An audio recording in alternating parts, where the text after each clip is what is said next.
नमस्कार, NockingNews.com में आपका स्वागत है। मैं हूं गिरिजेश वशिष्ठ। आज हम बात कर रहे हैं घोटाले की, टीके घोटाले की। कल हमने ब्राज़ील के घोटाले पे एक वीडियो बनाया था, उसमें बहुत सारे इशारे किए थे। और आज हम एक नई चीज़ लेके आ रहे हैं जिसमें हम आपको बताएंगे कि किस तरह से ब्राज़ील में जो टीकों की डील थी और भारत में जो टीकों की डील थी, ये दोनों डील जो है वो किस तरह से एक जैसी थी। और आपको ये भी समझने में मदद मिलेगी कि क्यों एक छोटी सी टीके बेचने वाली कंपनी, छोटी सी आप संवैधानिक दृष्टि से कह सकते हैं, और अगर आप कारोबार के नज़रिए से देखें तो वो मोटा कारोबार करते हैं, इसलिए वो बड़ी कंपनी है।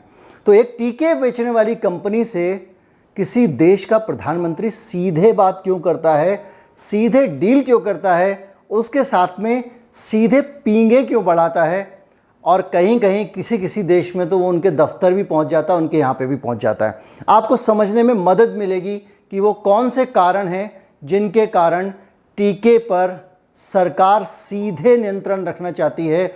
बड़ी बड़ी सरकारें चाहती हैं कि वो खुद टीका खरीदें और खुद टीका जो है उसकी डील करें, खुद उसके फैसले करें। वो कौन से कारण हैं? ब्राज़ील की डील की जो स्टडी है उससे आपको ये समझने में मदद मिलेगी। कहीं मत जाइए, चैनल को सब्सक्राइब कर लीजिए।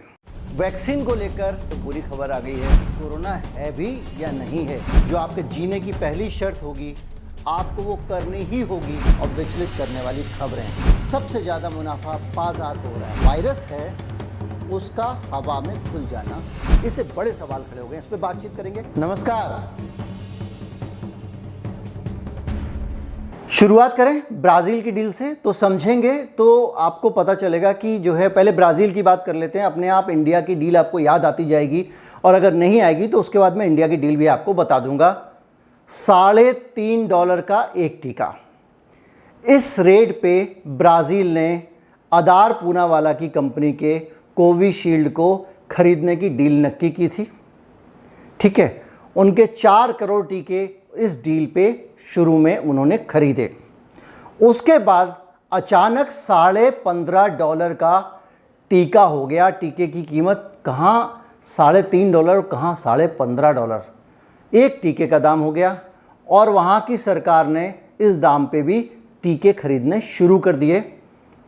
इस बीच में जो खुलासा हुआ है, ब्राज़ील का एक अखबार है DS पाउलो नाम का, उसने ये खुलासा किया है कि जो ब्राज़ील की सरकार है उसमें जो ये $3.5 का टीका लिया गया था, $3.5 वाला, सस्ता वाला, दाम बढ़ने वाला तो छोड़ दीजिए, उसमें भी एक टीके पे $1 की जो है वो मतलब ₹300 के आसपास होते हैं। $3.5 शायद आप मोटा मोटा हिसाब लगा, $75 के डॉलर के हिसाब से जो भी अमाउंट होता हो, $3.5 में से $1 का कमीशन मांगा गया था। और ये कह के मांगा गया था कि अगर आप नहीं दोगे तो ये जो आपकी डील है कोविशील्ड की, इसको हम कैंसिल कर देंगे। डील कैंसिल नहीं हुई, और उसके बाद में $15.5 में जो है वही टीका खरीदा गया, ब्राज़ील में ख़रीदा गया। अब आप धीरे धीरे स्टोरी अगर आपको याद आ रही हो तो अब आप ज़रा भारत की तरफ देखिए। यहाँ पे किसी देश के लोकतंत्र और उसके संविधान की मजबूती का जो फ़र्क होता है वो आपको दिखाई देगा। हमारी संवैधानिक व्यवस्थाएं ज़्यादा मजबूत हैं तो हमारे यहाँ चीज़ें दूसरी तरीके से होती हैं। भारत में एक टीका ₹150 में सरकार ने नक्की किया था। 10 करोड़ डोज सरकार ने खरीदे। उसके बाद जब दोबारा डोज खरीदे जाने लग गए तो टीके का दाम बढ़ गया। ब्राज़ील में भी टीके का दाम बढ़ गया। दाम कैसा बढ़ा? हमारे यहाँ पे टीका कह दिया कि सरकार, राज्य सरकार खरीदेगी तो ₹400 का टीका मिलेगा, प्राइवेट अस्पताल खरीदेगा तो ₹600 का टीका मिलेगा। वही टीका केंद्र सरकार को ₹150 का, वही टीका राज्य सरकार को ₹400 का। ये कौन सा ₹600 का प्राइवेट अस्पताल को? ये कौन सा रेट का सिस्टम है? कोई रेट किसी चीज़ का रेट होता है या मुंह देख के तिलक होता है, जैसा ग्राहक फंस जाए वैसा? और ऊपर से उस पर भी हमारी जो सरकार थी वो इस बात को तैयार हो गई कि राज्यों से आप जो है वो टीका राज्यों को बेच लो डायरेक्ट। इतना ही नहीं, जब इस पर विवाद हुआ, इस पर बवाल हुआ, तो फिर ये आधार पूनावाला साहब कहने लगे कि नहीं हम तो चैरिटी करना चाहते हैं, तो अब हम जो है राज्यों को 400 का नहीं ₹300 का टीका देने को तैयार है। 150 वाला 300 में और 150 वाला 600 में।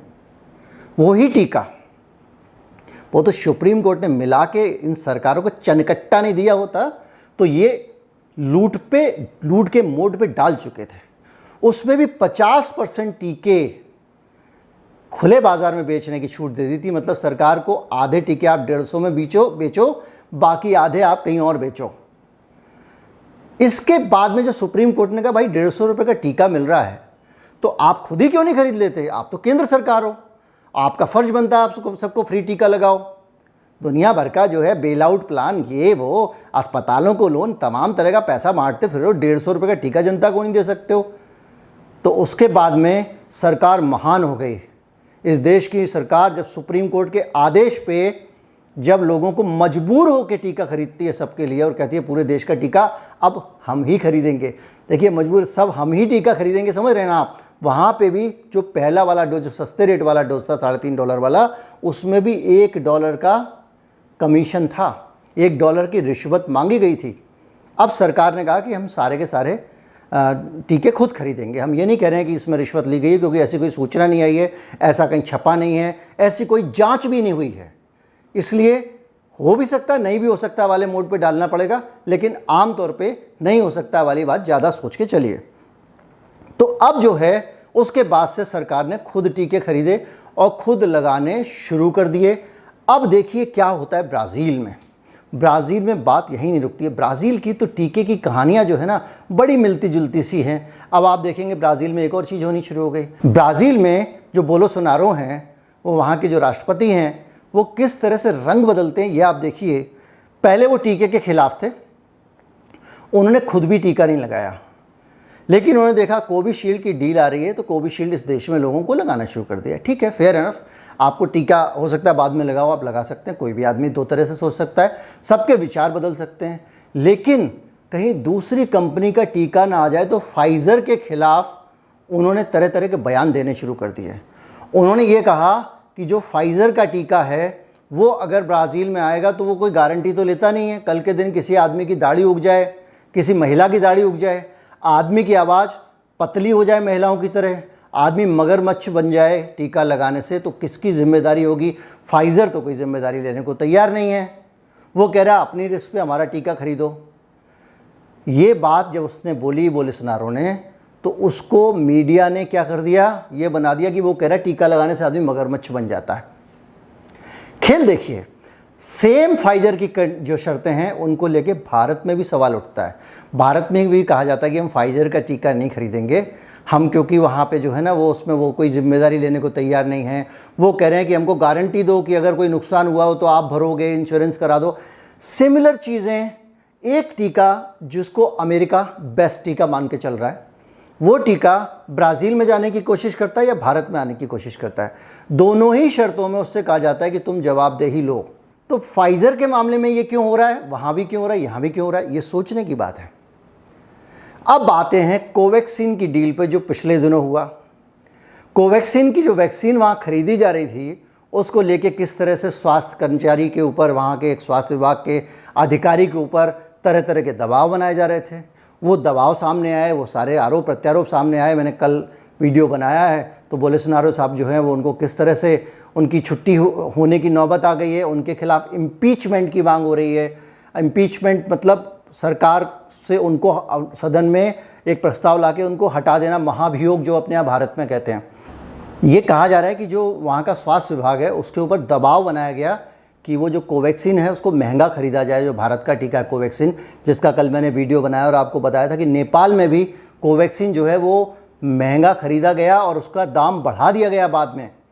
ये देख रहे हैं सारी जगहों पे वही हो रहा है, दाम बढ़ा दिया गया, उसका 3 गुना दाम हो गया। तो नेपाल ने भी डील रिजेक्ट कर दी।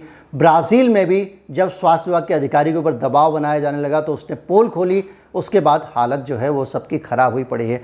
कुल मिला के ये कहानी इसलिए नहीं बता रहा हूँ कि भारत के बारे में बताना है, ये कहानी इसलिए भी नहीं बता रहा हूँ कि आपको मुझे ब्राज़ील के बारे में बताना है या नेपाल के बारे में बताना है। ये कहानी मैं आपको बता रहा हूँ कि जो टीका कंपनियाँ हैं उनकी फितरत क्या है। ये कहानी मैं आपको इसलिए बता रहा हूँ कि सरकारों की फितरत क्या है। ये कहानी से आपको ये समझने में मदद मिल सकती है कि टीके को लेकर सरकार की रुचियाँ कितनी ज़्यादा स्ट्रॉन्ग हो सकती हैं अगर उनको किसी तरह से वहाँ बैठे हुए कुछ करप्ट लोगों को प्रभावित किया जाए। टीके का कंजम्पशन बढ़ाया जा सकता है। आप अच्छी तरह से जानते हैं कि हाल में मध्य प्रदेश में एक घोटाला आया जिसमें एक एक आधार कार्ड में कई कई टीके लगे हुए थे, एक ही आदमी को कई कई टीके लगे हुए थे, जो आदमी था ही नहीं मध्य प्रदेश में उसको टीका लगा दिया।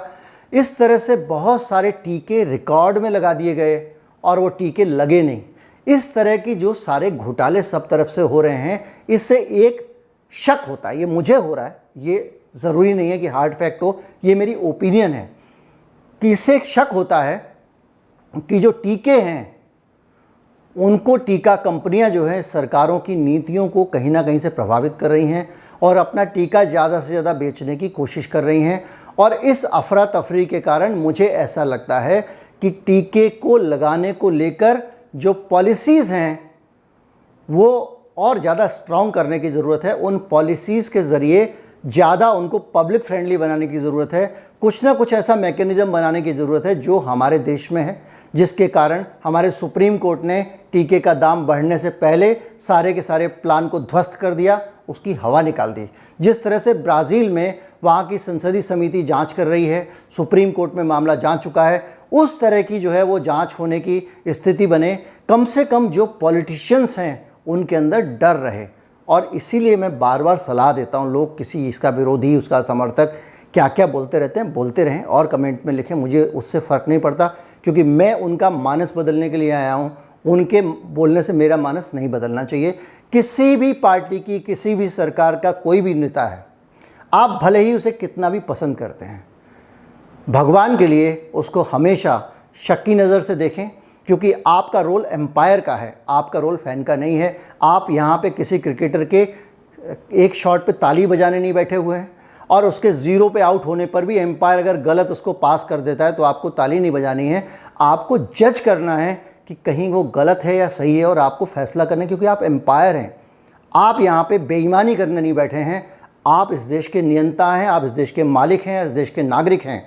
आपको सही फैसले करने हैं, ना कि बैठ के पक्षपात करना है, ये मेरा नेता, मेरा दोस्त, ये मेरी पार्टी का नेता, ये मेरा फेवरेट नेता करके आपको नहीं करना है। क्योंकि आपकी इस चीज़ का फ़ायदा उठा के आप ही की जेब काटी जाएगी, क्योंकि देश आपका है और वो सब मार आपके ऊपर पड़ती है। जितना करप्शन होता है, जितनी ख़राब नीतियाँ होती हैं, उन सब की एक कीमत होती है जो आप रोज़मर्रा के टैक्स के तौर पर चुकाते हैं, महंगी चीज़ें खरीद के चुकाते हैं और तरह तरह से प्रताड़ित होकर चुकाते हैं। इसलिए निष्पक्ष रहिए, किसी नेता से प्यार मत करिए, इन नेताओं पे सब पे नज़र रखिए और जहां गड़बड़ दिखे बोलिए, क्योंकि उनकी खूबियां बोलने के लिए उनका 20,000 30,000 करोड़ रुपए का बजट होता है, उनके पास बहुत सारे विज्ञापन होते हैं, जनसंपर्क विभाग होता है, ट्विटर होता है, सोशल मीडिया सेल होती हैं।